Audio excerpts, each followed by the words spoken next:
Physics का आज की वीडियो है फॉर क्लास 11 के लिए। आज हम स्टार्ट करने वाले हैं चैप्टर नंबर 3। तो this is lecture number 3.1 and today we will discuss about motion is a straight line. This is our chapter number 3 and today what we will discuss, we will discuss the types and what is motion and what is the types of motion. So before starting what is motion, let's talk about a very famous word, that is mechanics. आप लोगों ने बहुत जगह एक word सुना होगा, that is mechanics. तो आखिर मैकेनिक्स है क्या? तो मैकेनिक्स क्या है? एक branch of physics he, a branch of physics that deals with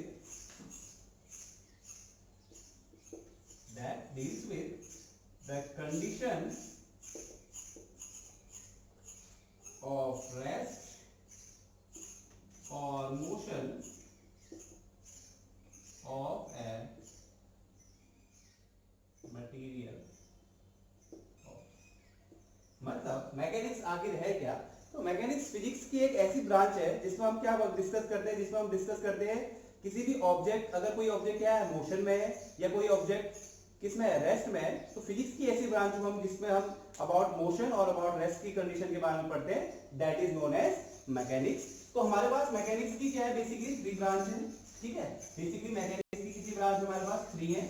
तो अगर मैं इसको कैटेगरी बेस करूं तो क्या हो जाएगा, सबसे पहली ब्रांच जो होती है उसको बोलते हैं स्टैटिक्स। मैकेनिक्स के 3 पार्ट्स है। ठीक है, दूसरा होता है kinematic and number 3 is dynamics. Okay, so in the statics what we will discuss about any object which is in rest or in equilibrium. Statics में हम क्या करेंगे, हम ऐसी चीज के बारे में डिस्कस करेंगे, ऐसे ऑब्जेक्ट के बारे में डिस्कस करेंगे जब वो ऑब्जेक्ट क्या होंगे, रेस्ट पे होंगे। स्टैटिक्स का मतलब ही क्या होता है, जब ऑब्जेक्ट इसमें होंगे आपके रेस्ट में होंगे या इक्विलिब्रियम में होंगे। ठीक है, तो उसको उस ब्रांच को हम उस पार्ट में कहते हैं मैकेनिक्स का, हम स्टैटिक्स कहते हैं। दूसरी बात करूं मैं काइनेमेटिक्स की। Kinematics basically kinematics is also, इसमें भी हम क्या करेंगे, किसी ऑब्जेक्ट के बारे में डिस्कस करेंगे, लेकिन कब, जब the object in motion but the cause of motion is not considered. ठीक है, तो काइनेमेटिक्स मैकेनिक्स का वो पार्ट है जिसमें हम बात करेंगे किसी भी ऑब्जेक्ट, जब कोई ऑब्जेक्ट इसमें होगा, मोशन में होगा, लेकिन वो मोशन का कॉज है क्या, वो मोशन हुआ किस वजह से जनरेट है, उसके बारे में हम कोई भी डिस्कस नहीं करेंगे। सिर्फ हम बात करेंगे मोशन की।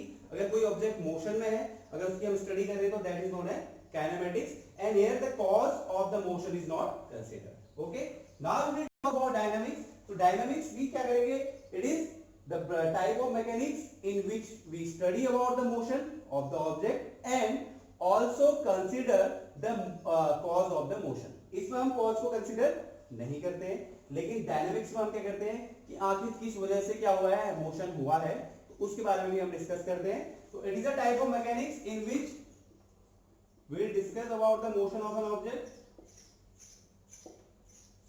and also consider the cause of motion. So there are 3 types of mechanics, that is statics, kinematics and dynamics. So statics means अगर हम किसी ऑब्जेक्ट के बारे में डिस्कस कर रहे हैं और वो ऑब्जेक्ट इसमें रेस्ट में है या इक्विलिब्रियम में है, तो उसको हम बोलेंगे स्टैटिक्स। अगर बात करो काइनेमेटिक्स, तो काइनेमेटिक्स में we discuss about the motion of the object but without considering the cause of the motion. इसमें हम मोशन की वजह क्या है उसके बारे में कोई डिस्कस नहीं करेंगे, कंसीडर उस कॉज को हम कंसीडर ही नहीं करेंगे जिसकी वजह से क्या हो रहा है, मोशन हो रहा है। तो this is known as kinematics. And if we talk about what is dynamics, तो dynamics in which we will discuss about the motion of the object as well as we'll also consider the cause of the motion. Now let's discuss about what is the condition of rest. ठीक है, तो rest होता है क्या है, rest होने का मतलब है अगर कोई चीज कहीं एक जगह पे रखी हुई है, तो वो क्या कर रही है, ना सराउंडिंग के रेस्पेक्ट में अपनी पोजीशन को चेंज कर रही है और ना ही टाइम के रेस्पेक्ट में अपनी पोजीशन को चेंज कर रही है।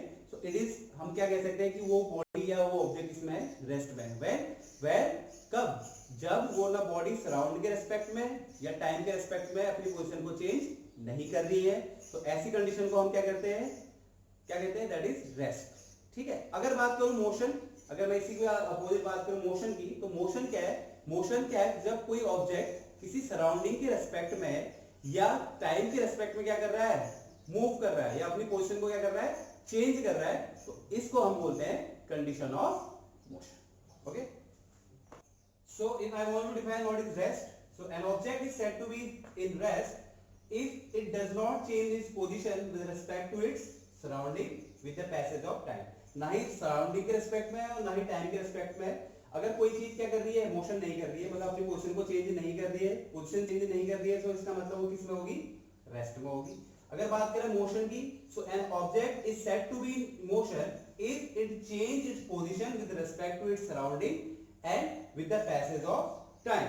कोई ऐसी ऑब्जेक्ट, कोई ऐसा ऑब्जेक्ट जो अपने सराउंडिंग के साथ साथ या अपने किसी टाइम के साथ साथ, टाइम इंटरवल के साथ साथ क्या कर रहा है, अपनी पोजीशन को भी क्या कर रहा है, चेंज कर रहा है, तो that condition is known as condition of motion, या हम बोलेंगे ऑब्जेक्ट इसमें मोशन में। अगर बात करूं रेस्ट की, तो अगर एक कोई आप एक बुक अपनी टेबल पर रख रहे हैं और ऐसे ही छोड़ दें उसको, तो उसको हम बोलेंगे कंडीशन ऑफ रेस्ट, क्योंकि ना बुक मूव कर रही है टेबल के रेस्पेक्ट में, बुक किस टेबल के रेस्पेक्ट में जो बुक है किसमें, रेस्ट में, क्योंकि वो अपनी पोजीशन को चेंज नहीं कर रही है।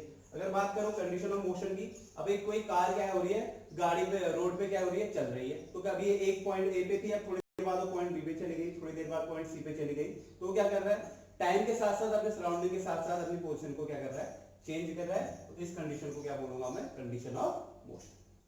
So the other important thing is that both rest and motion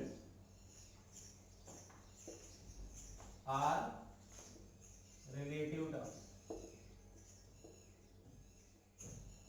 ठीक है, दोनों जो रेस्ट है और मोशन है दोनों क्या है, दोनों क्या है, रिलेटिव टर्म्स। अब जैसे कैसे इसको समझने के लिए हम क्या करेंगे, जैसे कोई एक बस है, ठीक है, एक बस बना ली मैंने, ठीक है, बस जैसी लगी रही है, ये बस है, इसके अंदर क्या बैठा है, एक आदमी बैठा हुआ है, ठीक, और ये रोड पे क्या कर रही है, मोशन कर रही है। ठीक है, अब किस कंडीशन में ये बस कहां पे रेस्ट होगा, कहां पे मोशन होगा, किस पे डिपेंड करती है, हम किसके रेस्पेक्ट में, किसके साथ इसको क्या कर रहे हैं, कंपेयर कर रहे हैं। ठीक है, अगर मैं बात करूं बस का, अगर मैं बात करूं बस विद रिस्पेक्ट टू रोड, जिस रोड में वो मूव कर रही है उस रेस्पेक्ट में, उसके रेस्पेक्ट में बात करूं, तो बस किसमें होगी, मोशन में होगी। ठीक है, अगर एक बस क्या कर रही है, रोड पे चल मूव कर रही है, तो रोड के रेस्पेक्ट में बस क्या कर रही है, मोशन में है। अच्छा, अगर बस मोशन में है, तो बस के अंदर जो इंसान बैठा हुआ है, ठीक है, कोई बॉय बैठा हुआ है, तो रोड के रेस्पेक्ट में वो भी क्या है, मोशन में। ठीक है, लेकिन अगर मैं बात करूं, अब मैंने यहां पे कंपेयर किसको किया था, बस, लड़के और रोड को कंपेयर किया था, लेकिन मैं मोशन को किसके टर्म में ले रहा हूं, अभी मैं ले रहा हूं रोड के टर्म में। अगर मैं बात करूं कि ये जो बस, ये जो लड़का है, बस के रेस्पेक्ट में इसकी पोजीशन क्या है, क्या ये रेस्ट में है या मोशन में, तो अगर मैं देखूं बॉय का विद रिस्पेक्ट टू बस, अब बॉय देखो आप यहाँ पे बैठा हुआ है, बस भी चल रही है, जब बस चल रही है तो लड़का भी बस में बैठा हुआ है, तो वो भी चल रहा है।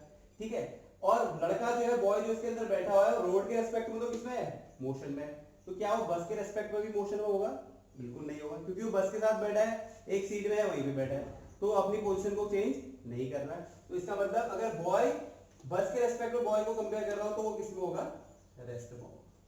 ठीक है, तो इसका मतलब क्या है, रेस्ट और मोशन क्या है, रिलेटिव टर्म है। आप देख सकते हैं, अगर इसी बॉय की बात करो, अगर इस बॉय बस एक मूविंग बस में बैठा हुआ है जो रोड में चल रही है, तो अगर बस की बात करो रोड के रेस्पेक्ट में किसमें है, मोशन में, वो लड़का भी क्या है, रोड के रेस्पेक्ट में क्या है, मोशन में। लेकिन अगर बॉय का कंपेयर करूं मैं बस के साथ, तो बॉय क्या हुआ है, बस में बैठा हुआ है और अपनी पोजीशन को चेंज नहीं कर रहा है, तो जो बॉय है बस के साथ क्या है, रेस्ट में। तो it means the rest and the motion are relative terms. Now क्या कोई ऑब्जेक्ट या कोई भी चीज एब्सोल्यूट रेस्ट पे हो सकती है, एक बहुत इंपॉर्टेंट क्वेश्चन बहुत जगह पूछा जाता है कि कोई चीज एब्सोल्यूट रेस्ट पे हो सकती है, तो आपको क्या लगता है हो सकती है। अगर आप बोल रहे हैं कि मैं कहीं पे खड़ा हूं, बस एक ही जगह पे खड़ा हूं, जैसे मैं हूं खड़ा हूं, तो क्या मैं एब्सोल्यूट रेस्ट में हूं, बिल्कुल नहीं, एब्सोल्यूट रेस्ट में कोई चीज पॉसिबल है ही नहीं। क्यों, अगर मैं एब्सोल्यूट रेस्ट में हूं, तो इसका मतलब मैं यहाँ पे खड़ा हूं तो मैं किसके रिस्पेक्ट में हो सकता है कि इस फ्लोर के रिस्पेक्ट में मैं क्या हूँ, रेस्ट में हो सकता हूँ। लेकिन बात करूं अर्थ के रिस्पेक्ट में, तो आपको पता है अर्थ कंटिन्यूअसली क्या कर रही है, मूव कर रही है। ठीक है, तो इसका मतलब कहीं ना कहीं मैं अगर अर्थ में खड़ा हूं तो मैं भी मोशन में हूँ। और अर्थ किसके रिस्पेक्ट में मूव कर रही है, सन के। सन किस में है, सोलर सिस्टम में। सोलर सिस्टम गैलेक्सी में, गैलेक्सी मिल्की वे में। तो कहीं ना कहीं ये सब क्या है, एक दूसरे के रिस्पेक्ट में क्या कर रहे हैं, मोशन में है। तो इसका मतलब है कोई भी चीज कभी भी एब्सोल्यूट रेस्ट में नहीं हो सकती। अब कोई चीज अगर एब्सोल्यूट रेस्ट में नहीं हो सकती, तो इसका मतलब कोई भी एब्सोल्यूट मोशन भी क्या है, पॉसिबल नहीं है।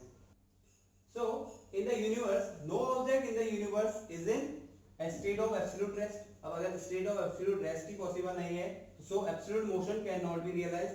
ना ही absolute motion को हम realize कर सकते हैं, ना ही absolute rest को हम realize कर सकते हैं। ये दोनों क्या है, unknown है।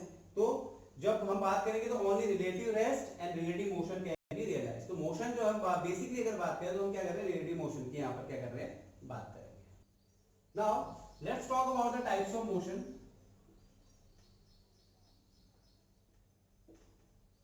ठीक है, तो अभी तक आपने जो टाइप्स ऑफ मोशन पढ़े, there are three types of motion. Number one is linear motion. Linear motion का मतलब क्या है, जब कोई ऑब्जेक्ट एक ही क्या वन डायमेंशनल मोशन भी कह सकते हो, एक ही डायमेंशन में क्या कर रहा है, मूव कर रहा है। या when object is moving in a straight line, moving in a straight line. ठीक है, तो ऐसे मोशन को क्या कहता हूं मैं, लीनियर मोशन कहता हूं। तो आप देख सकते हैं, जिसका इसका एग्जांपल करो, कोई कार क्या कर रही है, किसी रोड में क्या कर रही है, मूव कर रही है। तो the motion of the car in a straight road, that is known as linear motion. दूसरा हमने मोशन पढ़ा था, दैट इज सर्कुलर मोशन। ठीक है, सर्कुलर मोशन बेसिकली होता क्या है, सर्कुलर मोशन का मतलब क्या है, सपोज ये कोई कोई एक फिक्स पॉइंट है, एक और दो। अब कोई ऑब्जेक्ट क्या कर रहा है, कंटिन्यूअसली इन्हीं फिक्स पॉइंट के साथ क्या कर रहा है, को के रेस्पेक्ट को क्या कर रहा है, टच करते हुए क्या कर रहा है, मोशन कर रहा है। ऐसे मोशन को हम क्या कहते हैं, सर्कुलर मोशन कहते हैं। ठीक है, जैसे हमारा फैन है, इलेक्ट्रिक फैन है, तो क्या करता है, एक पर्टिकुलर एक्सिस में क्या कर रहा है, रोटेट कर रहा है। ठीक है, so any object is moving in a particular axis, in a fix axis, that motion is known as circular motion. अब थर्ड टाइप के मोशन की बात करूं तो उसको हम बोलते हैं पीरियोडिक और ऑसिलेटरी मोशन। अब ये क्या ऐसा मोशन था, इसमें क्या होता है, कोई ऑब्जेक्ट क्या करता है, टू एंड फ्रो मोशन करता है। ठीक है, जैसे एक पेंडुलम है, ये एक पेंडुलम था। अब मैंने इसको पकड़ के ऐसे छोड़ दिया तो क्या करेगा ये, एक बार आगे पीछे आगे पीछे। तो ये कैसा मोशन कर रहा है, टू एंड फ्रो। तो बेसिकली अगर यहाँ पे जो अभी तक हमने 9th में पढ़े हैं, तो we have discuss about three types of motion. Linear motion when object is moving in a straight line. ठीक है, circular motion when the object moving around some fix points, तो इसको हम बोलूंगा सर्कुलर मोशन। एंड अगर periodic और oscillatory motion के बारे में बोलूं तो the true to and fro motion of an object is known as periodic और ऑसिलेटरी मोशन। अगर आप बात करो on the basis of the dimension, तो we have three types of motion. That is number one बोलूं तो one dimension, one D motion. One D motion का मतलब क्या है, जब कोई भी ऑब्जेक्ट क्या करेगी, एक ही डायमेंशन में क्या करेगी, मूव करेगी। ठीक है, एक ही डायमेंशन में मूव करेगी। तो मतलब जैसे कोई ऑब्जेक्ट था, ये क्या गया, ए पॉइंट से क्या गया, मूव किया और कहां गया, बी पॉइंट में। ठीक है, तो क्या कर रहा है, एक ही डायमेंशन में मूव कर रहा है, तो इसको बोलेंगे one D, one dimensional motion. अगर इसका एग्जांपल की बात करूं तो वही है motion of A car in a straight road. ठीक है, बेसिकली इसको हम बोलते हैं क्या, लीनियर मोशन और रेक्टिलिनियर मोशन भी बोलते हैं। कब कब बोलते हैं, जब कोई भी ऑब्जेक्ट क्या कर रही है, सिर्फ एक ही डायमेंशन में क्या कर रही है, मूव कर रही है। तो ऐसे मोशन को मैं बोलता हूं वन डायमेंशन मोशन। अगर इसकी एग्जांपल की बात करूं तो motion of a car in a straight road, एक ही डायमेंशन में मूव कर रही है। और इसी को हम बोलते हैं लीनियर मोशन भी बोलते हैं, और इसी को हम क्या बोलते हैं, रेक्टिलिनियर मोशन भी बोलते हैं। अब बात करूं second, that is two dimensional motion. ठीक है, टू डायमेंशनल मोशन। तो जैसे मेरे पास क्या है, कोई ऑब्जेक्ट है, सर्कुलर मोशन की अगर मैं बात करूं, ठीक है, ये कोई ऑब्जेक्ट यहां पे रखा हुआ था। अब ये क्या कर रहा है, सर्कुलर पाथ में क्या कर रहा है, मूव कर रहा है। तो आप देख सकते हैं एक तो ये क्या कर रहा है, आगे बढ़ रहा है, ठीक है, एक आगे बढ़ रहा है, आगे की तरफ बढ़ रहा है, जैसे ये था, ये गया, एक ये आगे बढ़ रहा है और एक क्या कर रहा है, रोटेट भी हो रहा है, ठीक है। एक टाइप ऑफ मोशन ये हो गया और एक टाइप ऑफ मोशन ये हो गया। तो ये क्या है, कहीं ना कहीं क्या है, टू डायमेंशनल मोशन है, क्योंकि ये क्या कर रहा है, टू डायमेंशन में क्या कर रहा है, मूव कर रहा है, ठीक है। अगर मैं इसको एक यहाँ पे इसको मैं ले लूं सन, एज ए सन इसको कंसीडर कर लूं, और इसको मैं बोल दूं एज अ प्लैनेट, तो the motion of planet around the sun is considered as a 2D motion. क्यों? क्योंकि इसमें क्या हो रहा है, एक तो ये आगे बढ़ रहे हैं और एक क्या कर रहे हैं, गोल गोल की घूम रहे हैं। देखो एक आगे की तरफ भी बढ़ रहा है, ठीक है, एक्स एक्सिस में मोशन और वाई एक्सिस में मोशन है, तो इसको मैं बोलता हूं टू डायमेंशनल मोशन, ठीक है। अब बात करें 3D मोशन की, तो 3 डायमेंशनल मोशन की, तो मान लो कोई एरोप्लेन है,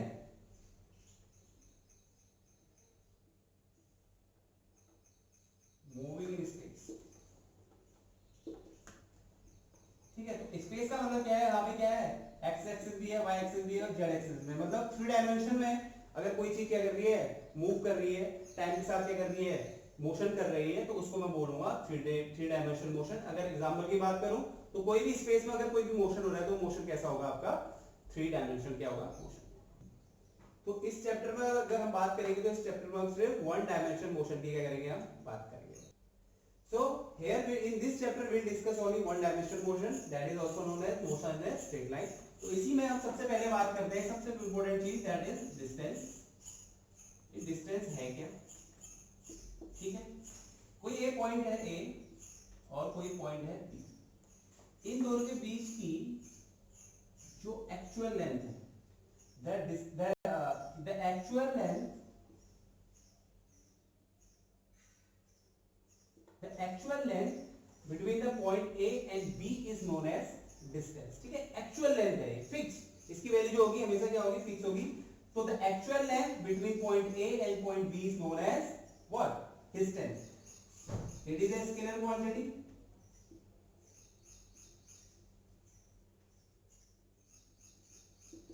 it is a scalar quantity। Scalar quantity क्या होते हैं, स्केलर क्वांटिटी ऐसी क्वांटिटी होती है जिनका सिर्फ क्या होता है, मैग्नीट्यूड होता है, डायरेक्शन नहीं होती है।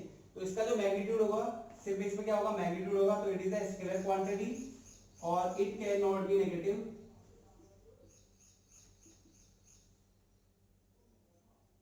It can not be negative ना। और एक इंपॉर्टेंट चीज भी है डिस्टेंस की, डिस्टेंस कभी भी क्या नहीं हो सकती, नेगेटिव नहीं हो सकती, ठीक, ठीक है। तो ये क्या है, डिस्टेंस है। अगर एक और एग्जांपल बताऊं, जैसे ये है, ए पॉइंट था, ए से मैं गया बी और बी से मैं गया सी, ठीक है। तो अगर यहां से मुझसे पूछा है कि व्हाट इज द डिस्टेंस, तो डिस्टेंस क्या हो जाएगी, पहले मैं यहां से आ गया ए से बी में, तो ए बी, फिर क्या गया बी से सी, तो बी सी।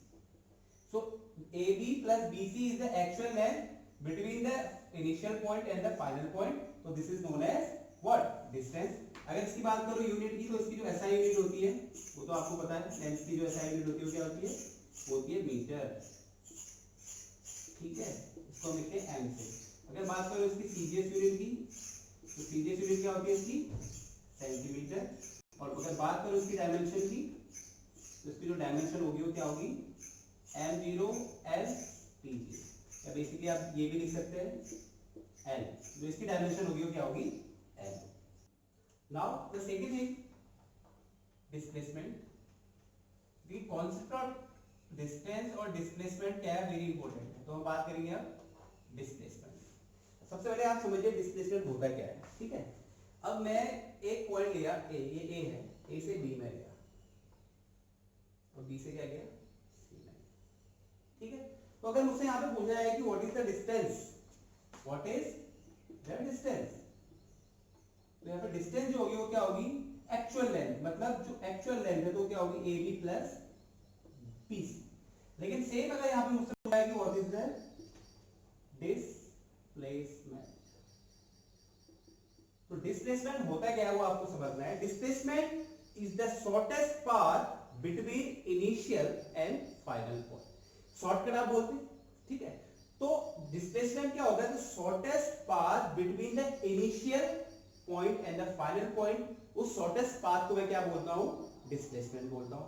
तो अगर इनिशियल पॉइंट है ए और फाइनल पॉइंट है सी, अगर इन दोनों के बीच में शॉर्टेस्ट पाथ देखो, देखो अगर मैं यहाँ से घूम के जाता हूँ तो ये शॉर्टेस्ट तो लगता नहीं, मुझे बहुत लंबा हो जाएगा।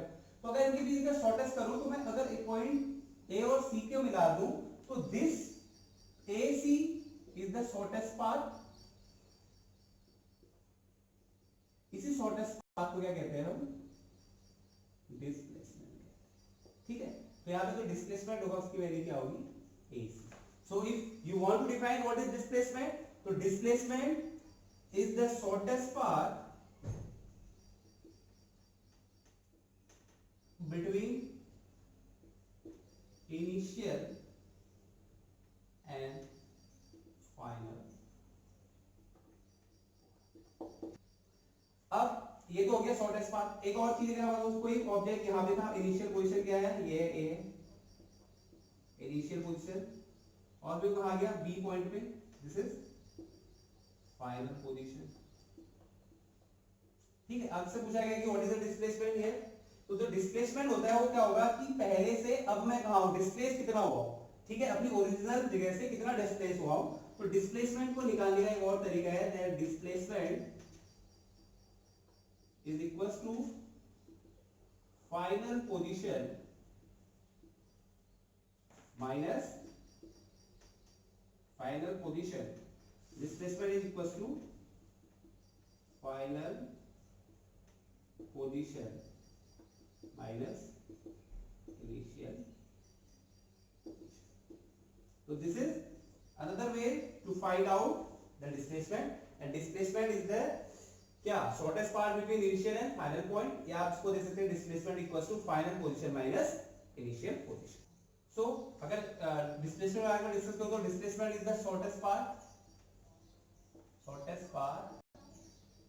between initial and final point, या between initial and final position।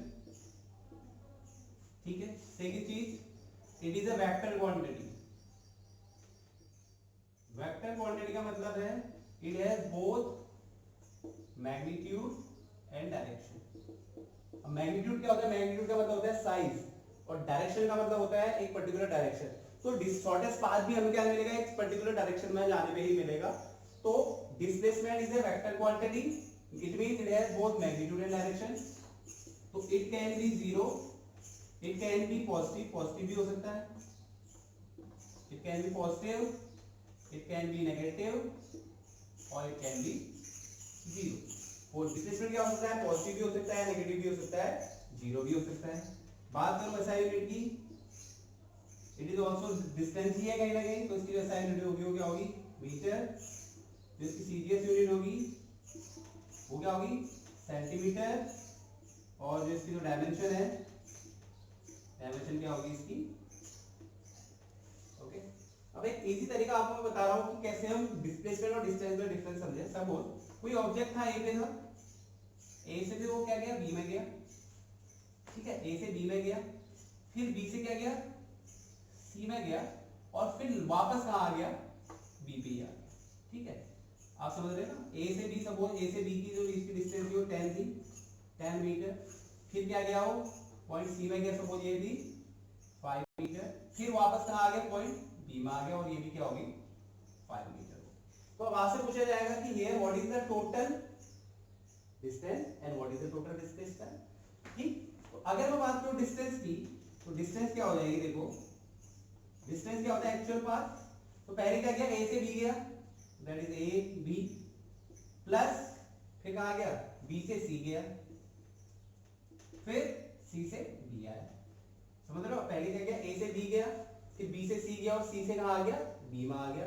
तो अगर मैं बात करूं कि कितनी डिस्टेंस इस ऑब्जेक्ट ने ट्रैवल की, तो क्या की? 10 मीटर ये की, 5 मीटर ये की, और 5 मीटर ये की। तो टोटल डिस्टेंस कितनी कवर की इसने? 20 मीटर। लेकिन अब आपसे पूछा जाएगा कि what is the displacement.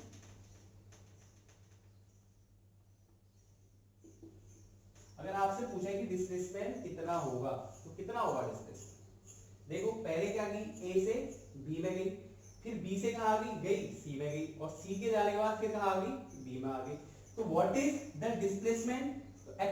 Displacement क्या है? अब कितनी अपनी ओरिजिनल पोजीशन से कितना हो क्या हुआ, डिस्प्लेस हुआ है। तो पहले यहाँ था, अब जाके कहाँ गया, लेट सी होके कहाँ आ गया, बी आ गया। तो यहाँ पे जो डिस्प्लेसमेंट हुआ वो क्या होगा, the displacement is A B and that is equal to S. तो यहाँ पे जो डिस्टेंस थी वो कितनी आई, 20 मीटर, लेकिन जो डिस्प्लेसमेंट वो आया वो कितना आ गया, यहाँ पर 10 मीटर आ गया। डिस्प्लेसमेंट का मतलब है कि अपनी ओरिजिनल पोजीशन से अब कितना डिस्टेंस पे वो डिस्प्लेस हुआ है। तो देखो पहले यहाँ से बी में गया, बी से सी में गया, फिर बी में ही आ गया, तो जो डिस्प्लेसमेंट होगा वो कितना होगा, 10 मीटर का होगा। While the total distance covered by the body is 20 metre. ठीक है, अनदर और एग्जांपल बताओ, एक कोई सपोज 100 मीटर का कोई रेडियस का कोई क्या है, ग्राउंड है, ठीक है। कोई ए पॉइंट ने क्या किया, स्टार्ट किया मूव करना, एक चक्कर लिया, एक पूरा चक्कर लिया और कहां आ गया, पॉइंट ए पे ही आ गया, ठीक है।